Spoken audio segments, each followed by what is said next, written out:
Parti. Eh ben, bonjour Patrick. Ah bonjour Alain, on est bien à l'ombre. Hein, voilà.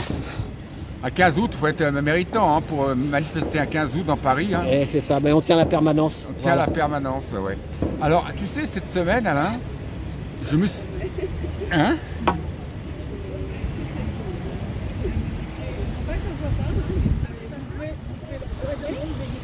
Oui, madame. Bonjour. Bonjour, madame.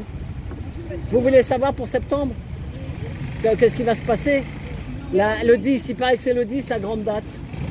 Le 10 septembre, ça sera la grande journée, juste avant le 11. Mais le 11 septembre, c'est pas une bonne date. Hein, ça vous rappelle quelque chose, le 11 septembre? Alors après, on sait pas, mais vous travaillez, ben voilà.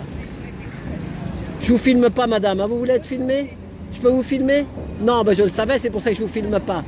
Mais c'est vous qui m'avez posé des questions. On manifeste tous les samedis après-midi, hein, depuis 6 ans et demi, voilà. Monsieur était dans la banque, vous voyez, il est avec nous, ça fait plaisir. Voilà, ça veut dire que les gilets jaunes, il n'y a pas que des cas sociaux. Cas sociaux. Des cas sociaux, voilà. Ouais, mais moi je suis un cas social peut-être. Allez. Non mais là c'est pour les gilets jaunes ou c'est pour la Palestine? Non, c'est pour les Il gilets y a un jaunes. drapeau palestinien, mais c'est les gilets jaunes. Voilà, il y a une dame qui vient, elle est acceptée, on n'est pas... Qu'est-ce qui va être beau? C'est où que ça va être beau? L'ambiance où? Oh, bah, madame, elle n'est pas encore descendue au niveau 0, c'est pour ça qu'elle elle dit ça va être beau. Elle habite dans le 5e arrondissement. Bah, tu sais, pour habiter Paris, il faut avoir les moyens. Hein. À part si tu as un logement social, mais c'est hors de prix Paris. Hein. C'est ça. Il y a même des classes qui ferment maintenant, parce qu'il y a beaucoup moins de mots, mais les classes moyennes s'en vont. Mais il y a un gilet jaune, je ne sais jamais si c'est Richard, il a une chaîne TikTok. Ouais. Tu le connais il n'a pas de cheveux sur les... tu sais, il n'a pas de cheveux, il s'allonge sur la route, au milieu de la route. Souvent, il s'allonge sur la route. C'est Christophe, tu veux dire? Christophe, voilà, mais je l'appelle Richard, c'est mon beau-frère qui s'appelle Richard, je ne sais pas pourquoi. Ouais. Bon, eh ben, il a un TikTok, mais il a dit qu'il se barrait, que le 10, il n'était pas là, qu'il se barre, il est dégoûté de tout ça. Bon. Alors peut-être qu'il va revenir, on ne sait jamais. Je l'ai vu sur son TikTok. Ouais. Et là, il a refait une vidéo aujourd'hui, il était à Clermont-Ferrand. Ouais. Et il a dit, mais qu'est-ce qui se passe? On est dans la rue principale de la gare, parce que tu sais, dans les villes de province... Je connais Clermont-Ferrand, ouais. Tout était fermé, tu sais, fermé quoi, pas fermé pour les vacances, hein. Tu vois que c'est fermé. Il dit qu'est-ce qui se passe? Et il dit, et là, je dois aller à un fromage dans le Cantal, je sais pas quoi. Il attend un bus, il dit, il y a un bus qu'une fois par semaine. Ah bah oui. Hein, donc ça, voilà l'Auvergne, mais donc un bus une fois par semaine. Donc si tu es arrivé et qu'il est parti hier le bus, ça veut dire que tu dois attendre encore 6 jours. Bah, c'est le problème de beaucoup de régions en France. Il n'y a pas de travail, il n'y a pas forcément beaucoup d'emplois de transport en commun, il n'y a pas de médecins.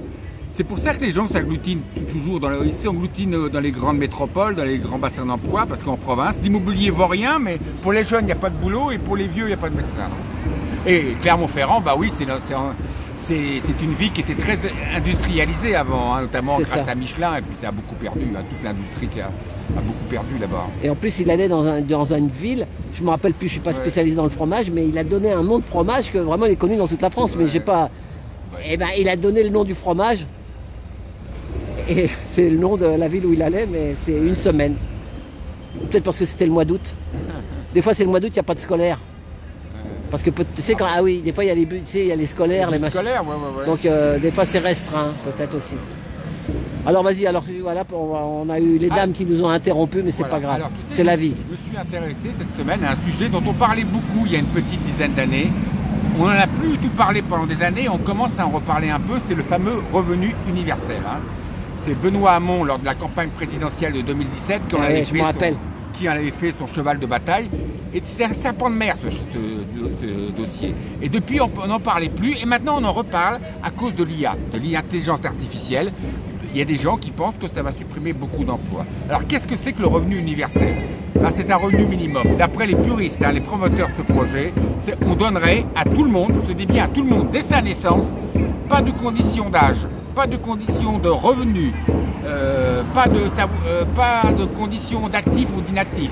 Tout le monde à sa naissance toucherait un revenu minimum, un filet de sécurité pour affronter un monde du travail de plus en plus incertain, hein, à cause de tous les bouleversements. L'IA, voilà, les trucs automatiques, quoi. Voilà. Même les taxis, les trucs automatiques. Bah oui, parce que l'IA, tu sais, ça commence l'IA, mais ça commence et on peut se demander comment ce sera dans 10 ou 15 ans. Il y a des emplois qui disparaissent maintenant dans le secteur tertiaire, dans les centres d'appel, et peut-être dans 10 ou 15 ans, je dis bien peut-être, des tas d'emplois sont menacés dans les tas de domaines. Je ne sais pas moi, dans l'armée, dans l'enseignement, les avocats, le droit, les comptables, les notaires, les comptables, les médecins, enfin bon. Peut-être, j'en sais rien, que dans 10 ou 15 ans, beaucoup d'emplois, il y aura un tsunami d'emplois à cause de l'IA. Voilà. Il y a même, j'ai vu, ils sont en train de mettre en place des robots pour aider les personnes âgées dans leurs tâches quotidiennes. Ah oui, comme l'aide à la personne, ils ont du mal à trouver. Ouais. Ils ont du mal à trouver. Pour l'instant, c'est pas très au point, mais peut-être qu'en 10 ou 15 ans, des tas d'emplois vont disparaître. En plus de ça, moi, je rajouterais aussi la désindustrialisation de la France et le fait que la France, en réalité, soit en récession. Toutes ces raisons peuvent peut-être expliquer qu'il y aura beaucoup moins d'emplois dans quelques années et qu'il faut mettre en place le revenu universel pour permettre aux gens de s'adapter à toutes les transformations, les pertes d'emplois, pouvoir se reformer, pas pouvoir être à la rue à chaque fois qu'ils perdent leur emploi, voilà. Mais quand tu dis là, dès sa naissance, il paraît que non, mais le RSA, normalement, les pauvres jeunes, ils sont obligés d'attendre 25 ans pour avoir touché un centime. Ouais, ils attendent 25 ans. Mais pour l'instant, il n'est pas appliqué au revenu universel. Mais d'après les puristes, les promoteurs, il faudrait le donner à la naissance à tout le monde. Mais à la naissance, ouais, mais ils vont donner 100 balles ou 50 balles, et puis c'est ça qu'ils vont dire. Si tu donnes 50 balles... Attends, j'en viens, c'est pas fini. Alors, combien on donnerait aux gens? Alors, tout dépend des critères qu'on y met. Les critères d'âge, si tu as les moyens ou pas, si tu as un boulot ou pas, donc ça peut varier complètement. Alors, les experts estiment que ça coûterait à l'État une somme de 300 à 500 millions d'euros par an. Donc c'est une somme colossale dans un pays, la France, qui est un pays très endetté, pour ne pas dire plus. Donc voilà. Alors, voilà. Donc ça coûterait très cher à l'État. Et comment ce serait financé? Comment ce serait financé? Eh bien, les puristes disent par l'impôt, par des taxes. Seulement en France, comme tu le sais, on en paie déjà beaucoup d'impôts, beaucoup de taxes. On est numéro 1 mondial de l'imposition par rapport. Mais après, il faut savoir où elle va, la taxe. Ouais. Parce que des fois, elle va hors de France. Il paraît qu'il y a des taxes qui vont... Il y a des scandales dans l'URSSAF, tout ça, que tu cotises, mais il y en a qui disent, moi j'en sais rien, que ça part ailleurs. Ça part au-delà des mers. Je dirais pas plus. Et il y en a qui veulent instituer une taxe sur les robots et sur l'IA. Mais enfin, est-ce que c'est tellement applicable? Est-ce que ça ne va pas faire fuir la production à l'étranger? Toujours pareil. Et puis, il faut pouvoir financer cette somme considérable. On parle de 300 à 500 millions d'euros si on applique le revenu universel. Alors, pour l'instant, il y a eu des expériences dans le monde entier. Plusieurs expériences, mais qui ont été faites sur quelques années et sur pas beaucoup de gens. Donc, pas tellement concluantes. Hein. Donc, il y a un grand flou concernant le revenu universel. Hein. Voilà. Alors, quels sont les inconvénients du revenu universel? Le premier, parce que oui, il y a certaines personnes qui disent qu'il faut le financer, qui sera financé, comme l'économiste Tom Benoît en ce moment, qui est brillant, il dit que ça sera financé par l'euro numérique, qu'ils veulent mettre en place à la rentrée. Hein. L'euro numérique servira à financer des dépenses sociales et le revenu universel. Comme ça ne dépendrait pas des finances complètement dégradées des pays européens. Mais le problème, et là on arrive au premier inconvénient du revenu universel, c'est que ça risque de provoquer de l'inflation. Si tu donnes des sommes d'argent, alors on parle d'une somme de 500 à 1000 euros par mois. Voilà, j'avais oublié de te dire ça. Ah, voilà, d'après les experts, on parle d'une somme de 500 à 1000 euros par mois qui s'est donnée à tout le monde. 1000, hein. Plutôt 1000.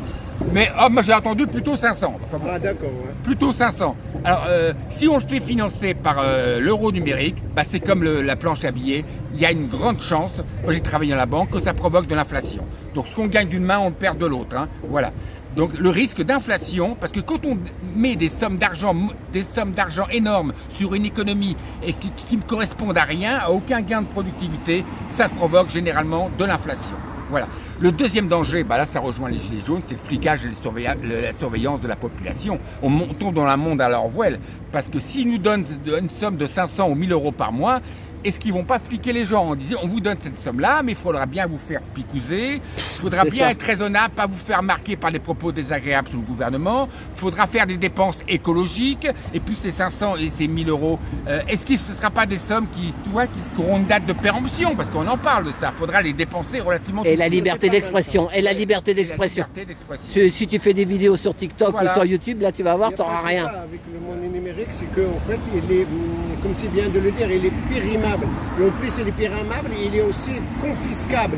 Ça veut C'est dire, ça. en fait, voilà, Si t'as tu déranges, une- si tu voilà, manifestes trop pour tel pays, là tu vas voir. Ouais, voilà, ça veut dire qu'à un moment, tu as, par exemple 35 € d'amende, 135 € d'amende. Avant que tu arrives chez toi, tu roules en voiture, avant que tu arrives chez toi, le 135 € on l'a déjà enlevé en fait. Ouais, bien Tu sûr, vois, et je veux dire, pour- on l'a ah, déjà bah oui. enlevé. donc. Et ben moi ce matin sur TokTok, j'ai vu un journaliste qui a dit qu'il a eu une descente chez lui de, je ne vais pas donner le nom de quelle brigade ils sont venus.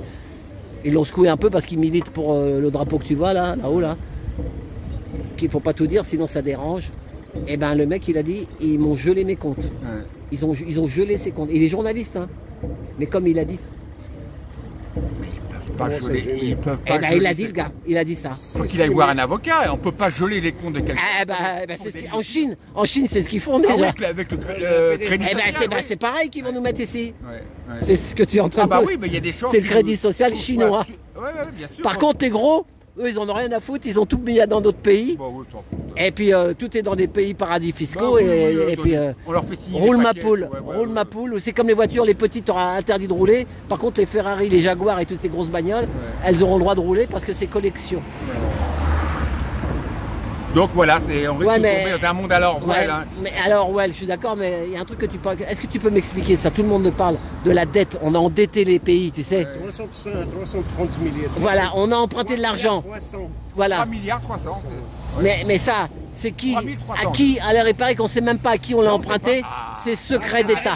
Ah oui. Bien sûr que c'est on ce. ne sait Voilà. pas. Il C'est est là. intéressant, On ça, est deux ouais. journalistes, monsieur. Moi, je Donc suis pas journaliste, je fais rien du on tout, est moi. enfin journaliste. Non, moi je suis. Juste, je précise avant que. Tu dis plus que t'es journaliste. Non, je dis avant que Patrick parle, en fait, juste après. Donc on est à 303.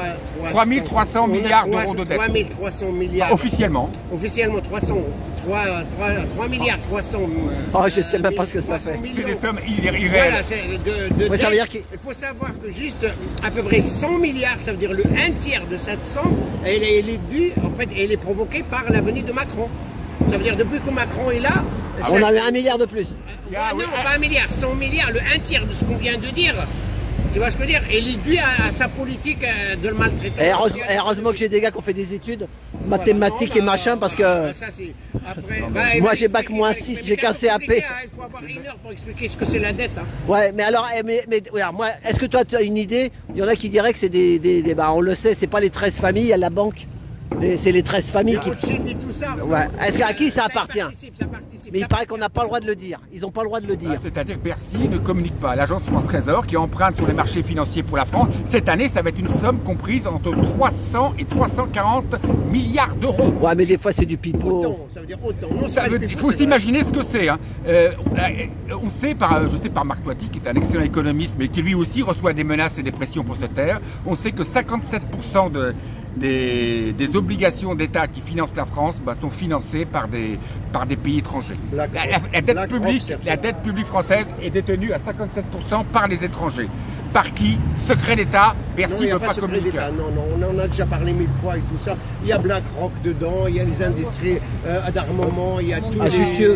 Voilà, On il y va a faire le plein tour, de- peut-être. Voilà, il y a les fonds de Non, pension et tout ça. Tout ça, on le sait. Hein, voilà, c'est détenu par des sociétés globalement, voilà, donc colonialistes. Et Macron, C'est ça. Macron, c'est 1100 milliards d'euros de dette en plus depuis 2017 sans avoir obtenu de croissance C'est ce que économique. je viens de dire. C'est hein, une je viens de te catastrophe. dire. Les Français ne réagissent pas, mais c'est une catastrophe. C'est ce que je viens de dire. hein.